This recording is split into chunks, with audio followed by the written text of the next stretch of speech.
Es lamentable esta historia a profundidad de una noticia que esta semana se conoció y fue el de una niña de apenas 7 años que murió en circunstancias que estremecen por su crudeza tras sufrir maltratos físicos sistemáticos en el sector Los Guandules. Su muerte revela no solo el horror del maltrato que recibió y en este caso que también en algunos momentos reciben algunos otros niños, desde el mismo momento en que nacen al negarse los derechos más fundamentales, como también las grietas de un sistema de protección que falla al detectar y detener a tiempo los actos de barbarie que sufrió esta niña. Aquí puede haber muchos elementos a tomar en consideración de una madre que da a su hija a cualquiera, una prima lejana, no tiene acta de nacimiento, no parece ser que fue a la escuela. Después, 2 personas adultas cuidando a una menor que tampoco va a la escuela, que los vecinos no sintieron lo mucho que ella sufrió y 2 vecinas llamaron, pero llamaron a una amiga que trabaja en un sitio para que esta amiga le diga y esta amiga no hizo nada. Y mientras tanto, la niña sufriendo y mientras tanto, la niña muere. Aquí hay muchos elementos de culpabilidad, no solo del Estado, sino de la sociedad en sí misma. Por eso vamos a profundizar en esta noticia.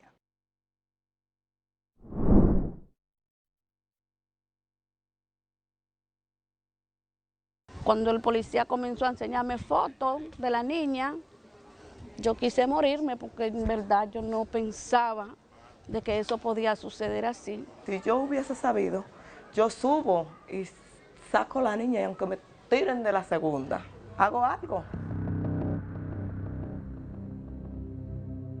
En abril de este año, Yokeiri Coronado, de 33 años, se trasladó a Yamasá, Monteplata, y le pidió a su sobrina, Stephanie Morla Coronado, de 21 años, madre de 3 hijos, la custodia de su primogénita de 7 años, que concibió a los 13 años de edad, para vivir con ella y su esposo, Heider Montero Medina, de 36 años de edad, en el sector capitalino de Los Guandules, bajo el alegato de que podría brindarle una mejor calidad de vida, sin imaginarse que marcaría el inicio de una serie de actos de tortura y barbarie con un fatídico y trágico desenlace. Ella no puede tener hijos y ella, como era su sobrina y la madre tenía más niños, para tenerla aquí y darle una buena educación para ponerla en la escuela. La niña ni siquiera tenía acta de nacimiento, lo que según especialistas indica una forma de abuso por omisión desde el mismo momento en el que vino al mundo, al negarle derechos tan fundamentales como la identidad y la educación, ya que tampoco estaba en la escuela.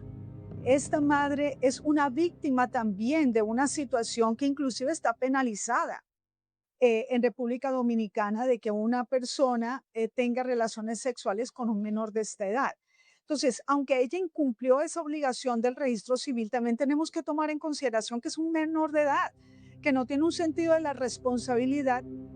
Según relatan vecinos y familiares, durante los primeros 3 meses de la llegada de la menor a la casa de Yokeiri, la crianza de la niña transcurría con normalidad. De algo. De algo. Subía al mercadito, le compraba ropa, le hacía ganchito, la peinaba todos los días. Yo le decía, pero se te van a quedar los dedos peinándola todos los días. Pues cada vez que yo la veía con un peinado diferente. Bien linda, bien linda. En los primeros 3 meses, la madre hablaba con la menor mediante videollamadas de WhatsApp, donde constataba que se encontraba en buen estado. Al principio, cuando ella trajo a la niña, era una niñita alegre. Ella la bajaba al frente de mi casa a jugar con las niñitas mías, se ponían a contar los dedos y así por el estilo. Luego después ella que la puso en castigo la niña porque no se sabía ni siquiera la buscarle. A partir del mes de julio, cada vez que la madre intentaba comunicarse con su hija, Yokeiri Coronado le manifestaba que la niña se encontraba durmiendo, impidiéndole así verificar su estado físico y emocional. Familiares y vecinos del sector coinciden en que recibían la misma excusa. Ella la encerró, que la niña no la dejaba ver a nadie. A nadie. Y siempre se mantuvo con esa puerta entre semicerrada. La niña, yo pensé que se hubiera ido para acá, para el campo. Después, como 2 semanas después, yo le pregunté por ella y dije que estaba durmiendo. Yo le dije, pero siempre ustedes están durmiendo, no salen de ahí por estar durmiendo. Nunca nos dejaba ver la niña. Una vez la vimos y la niña estaba cubierta con un gorro y cubierta con ropa manga larga. De la sala no pasábamos, porque dígame usted que vaya a una casa y me pregunte, no van a entrar, ya usted tiene que confiar en lo que yo le diga. Sin embargo, ante las repetitivas excusas y las cicatrices que presentaba la menor la última vez que fue vista, empiezan a preocuparse. Tenía una quema que tiene en la cara. Fulana, ¿qué es eso? Primero era un aruñón. Yo le dije, Fulana, ¿qué pasó ahí? No, la niña se cayó y se dio. Después fue que tropezó con el perro, después fue que se cayó con la cama. Le vi una marquita como cuando le dan con una vara. Yo nunca me imaginé que era un maltrato así. El 24 de julio denunció la situación a una empleada de un centro INAIPI en el sector Los Guandules. Yo le hice una pregunta. Yo quiero saber cuál es el proceso para hacer una denuncia anónima a un maltrato a una infante. Y de ahí me dijeron que iban a comunicar, ella iba a comunicar a su superior y iban a buscar el medio de poder ayudarme. Así se evidencia en esta conversación vía WhatsApp que prosiguió la que sostuvieron vía telefónica y en este audio de la empleada del INAIPI. Ya mi jefa hizo el reporte a nuestra institución. Entonces mi jefa lo subió a plataforma. Yo lo hice con el mismo nombre de la niña que me diste y con la misma referencia y lo que tú has observado. Con eso hice el reporte. Entonces ya mi jefa lo subió a plataforma y lo puso tipo emergencia. Desde que ellos nos respondan, entonces yo te dejo saber cuál será el proceso. Sin embargo, la respuesta que recibió fue que la niña no pertenecía a ese núcleo, actuando en total oposición a lo establecido desde el año 1990, en el Plan de Acción de la Cumbre Mundial a favor de la Infancia, donde se estableció que no hay causa que merezca más alta prioridad que la protección y el desarrollo del niño. Lo que debió haber hecho ese funcionario de INAIPI es decir, yo no soy competente, pero como servidor del Estado, yo estoy aquí para servir, para proteger y por tanto debo comunicar a las autoridades correspondientes, a CONANI, al Ministerio Público, a quien entienda, debo comunicar que hay un menor en riesgo. Hecho de que un servidor del Estado, de una institución responsable del cuidado de niños y niñas, desconozca un elemento tan básico, demuestra la indiferencia ante esta problemática. Mientras, según el testimonio de Heider Montero, su esposa Yokeiri Coronado sometía a la menor de manera progresiva y constante a castigos físicos severos que iban mucho más allá de una pela con una vara, amarrándola con sogas y cadenas, colocándola de rodillas durante largos periodos y golpeándola cuando se ensuciaba los pantalones de sus necesidades fisiológicas. Si es que había una situación emocional que había provocado una regresión en ese control de esfínteres, había que ayudarla, no pegarle, no maltratarla. El esposo de Yokeiri guardó en su celular numerosas fotografías de la niña amordazada, que más adelante se convertirían en evidencias del desgarrador final. Alegó que cuando intentaba intervenir, su esposa se alteraba. Vecinos manifestaron que nunca escucharon gritos ni ninguna situación anómala, salvo en una sola ocasión. Yo la escuché como que la niña hizo, ay, cuando yo le pregunté, fulana, ¿qué pasa? ¿La va a matar? Y me dijo, no, voy asustándola. En ese entonces fue cuando ella le quemó las manitas. Hemos normalizado tanto estos comportamientos y el silencio frente a estos comportamientos que cuando la vecina se da cuenta de que la niña está siendo quemada, podía perfectamente utilizar cualquiera de los canales que están establecidos por varias instituciones del Estado Dominicano o aún hasta el 911 para decir, aquí se está cometiendo un abuso. La niña ni siquiera recibió atención médica por las quemaduras. Ella le decía a la familia que sí la llevó, pero ella nunca sacó a esa niña para llevarla al médico. Ella nunca la llevó al médico. De haber sido llevada a un hospital, tal vez la habrían salvado de su trágico final, pues al igual que en otros países, la normativa procesal penal dominicana plantea esto. Los médicos, los enfermeros tienen la obligación de reportar cuando un menor llega en estas condiciones, que es evidente que no se trata de una caída, que no se trata de un accidente, sino que se trata de maltrato, de torturas. Según Heider Montero, 3 semanas después de la denuncia, el sábado 16 de agosto, en horas de la mañana, la menor se levantó llorando y quejándose de un fuerte dolor de cabeza, a lo que su esposa Yokeiri no prestó atención, hasta que aproximadamente a las 6:30 de la tarde llamó de manera desesperada a sus familiares, Alejandrina Rodríguez y María Polanco de la Cruz, para que se presentaran a su casa, porque la niña estaba convulsionando. Yo iba de salida y la veo a ella como estaba. Mi pregunta es, María, ¿para dónde vas? Ella me decía, yo voy para donde la Chichi, que me llamó. No entendí qué fue lo que me dijo. Si le soy sincera, no entendí. Pero sí entendí lo último, que dijo como que se está ahogando. Yo lo que pensé fue, wow, la niña está mala. Al llegar a la casa, no entran a la habitación donde se encuentra la menor, pero de inmediato le piden a Yokeiri detalles de lo ocurrido. Yo le digo, ¿qué pasó? No, la niña estaba jugando. Yo le di una leche. La niña se acostó y empezó a vomitar. Llaman al 911, cuyos operadores les brindan instrucciones de primeros auxilios mientras llegaba a la unidad. Me están preguntando si la niña está, o sea, si estaba inconsciente y que si yo no estaba, si respiraba, porque ellos me dijeron que le ponga mi oído en la nariz. Ahí es que yo entro a la habitación y me encuentro con el cuerpo.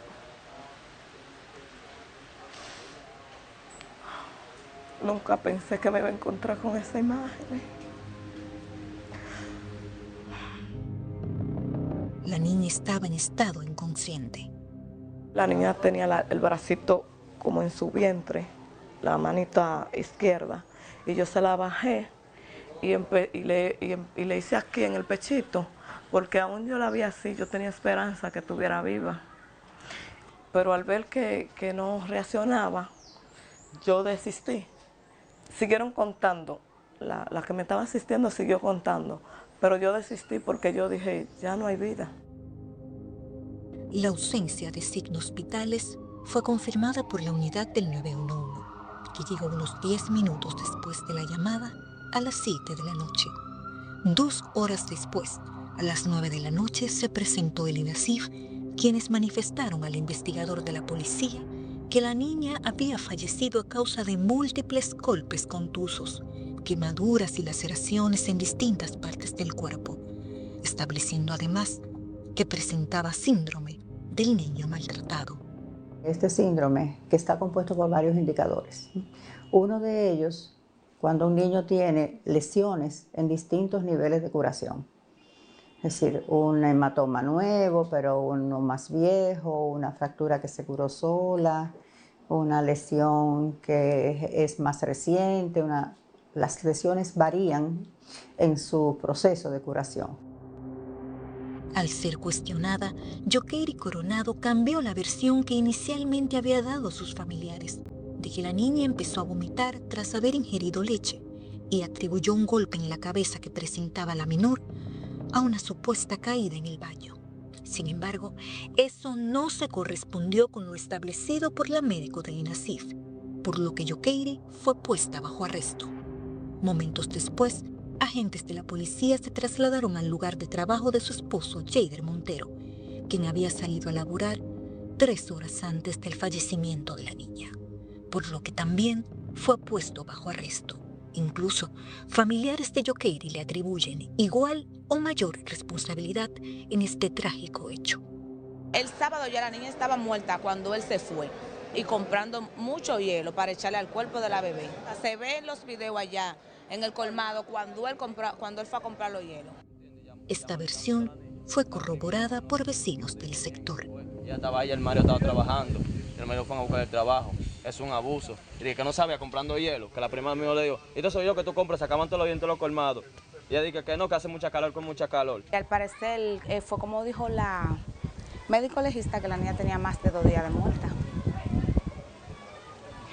Pero nosotros no sabíamos. Y el hecho de haber ocultado el cadáver por 2 días evidencia no solamente la maldad, vamos a decir, con la que se obró, sino el desprecio por lo que la niña representaba. O sea, aún ya habiendo perdido la vida, no se le dio ningún valor. Esto es un caso extraordinariamente doloroso.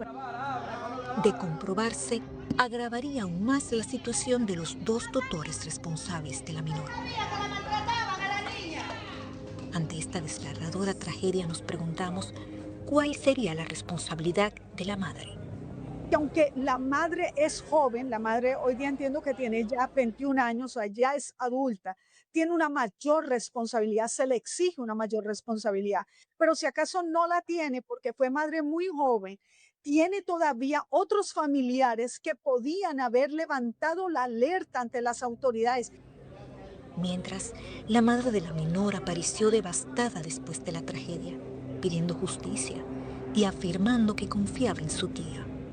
Ella no está loca, ellos se están haciendo, pero ella no está loca, porque es que nosotros nos llevábamos muy bien. Cuando ella iba para el campo, ella nos llamaba para que compartiéramos con ella y nos ayudaba. Si ella veía que uno tenía hambre, le quitaba el hambre.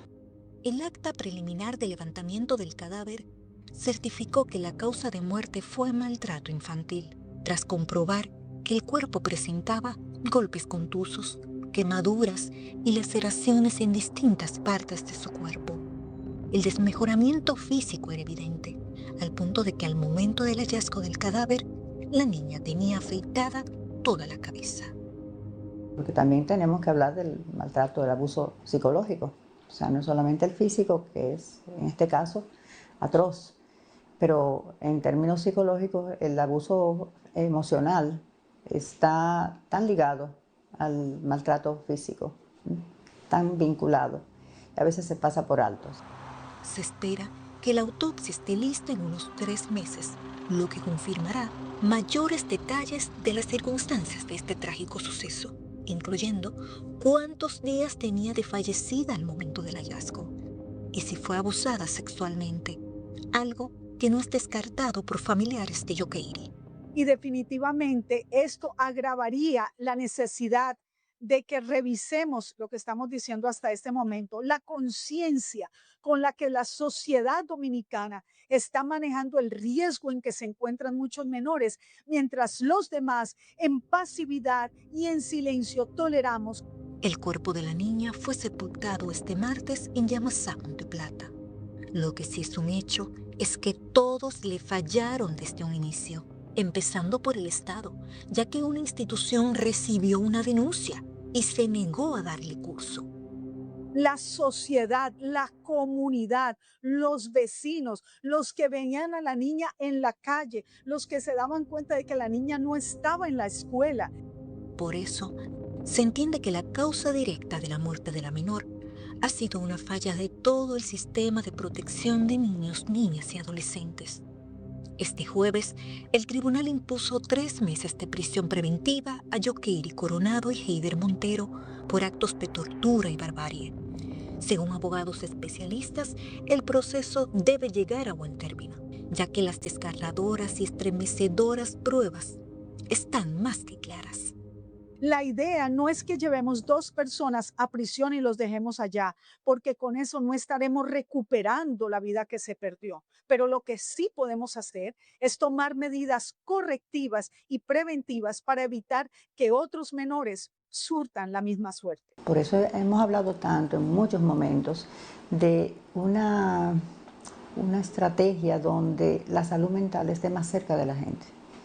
en la misma comunidad, núcleos, gente capacitada en diferentes niveles para identificar señales de riesgo, para denunciar, pero también para intervenir. La historia de esta niña no es un hecho aislado. Cada golpe, cada silencio, cada institución que no actuó a tiempo, construyeron el camino hacia su muerte. Según datos del UNICEF, 1 de cada 5 niños dominicanos sufre violencia a modo de disciplina en los hogares. Pero este desgarrador caso obliga a preguntarse, ¿cuántos niños y niñas siguen viviendo hoy en la sombra del maltrato? Ocultos tras paredes donde nadie entra, donde nadie denuncia, donde nadie escucha.